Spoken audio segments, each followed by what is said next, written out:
Everyone, my name is Sasha, and today I will show you how to use Kotlin for Solana development. Let's say I have a Kotlin project and I want to send a Solana transaction from this project. What do I do for that? Let me show you. So the first thing I need to have is a Solana RPC client in my project. I will use Solana for that. Let's import it to my project. Now refresh the dependencies and I can proceed. Solana provides several important classes for facilitating Solana development. So it's a connection, the connection class that lets you send transactions, query the data from the blockchain, and also some primitives like key pairs, public keys, private keys, and so on. Let's create a connection. I'll use a connection on the DevNet.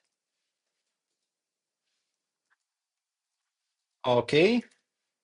And from connection, I can send a transaction. Before I can send a transaction, I need to have a wallet which would facilitate the sending.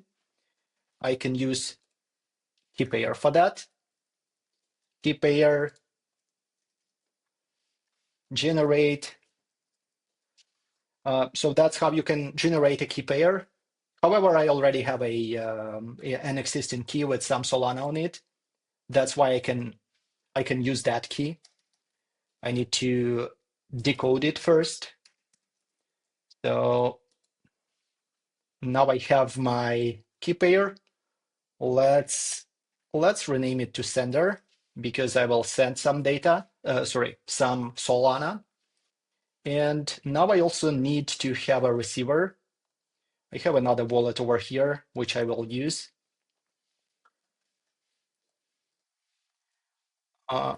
I'll convert it to public key, call it receiver. Okay. Now I need to create an instruction. That would be a transfer instruction from sender to receiver. And now I specify the amount of Solana. Let it be like this. That's in Lamperts. That's a minimal unit in Solana, which is one Sol would have 1 billion of Lamperts. Okay, so that's my instruction. Cool. Now I wrap it to a transaction message. New message.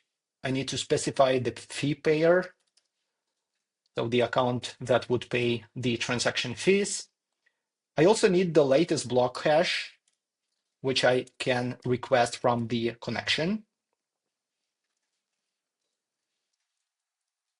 And I can use it here. And last, the instruction. So now I have the transaction message.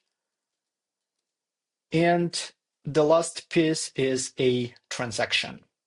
In Solana, there is a class called version transaction. I'll use that one. Message.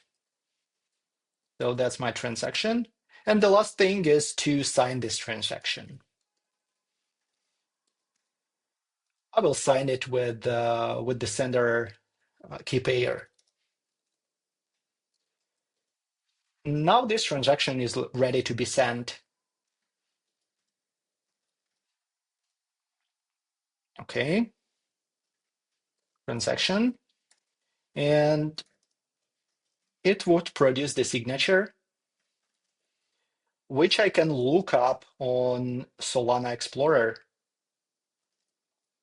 Okay, let's run this code and see what we get. So there is this transaction instruction. Let's go on and see it on the blockchain. I can search it here, and I can see that I transferred this much from this account. You can see it's actually it deducted more because of the transaction fees. And that's it. That's how you send a Solana transaction from Kotlin code. You can find a lot of examples in the Solfokey repository, as well as in a dedicated Solfokey examples project, where you can see some other popular use cases. And you can find all the resources in the description of this video. Thank you very much, and have a great day.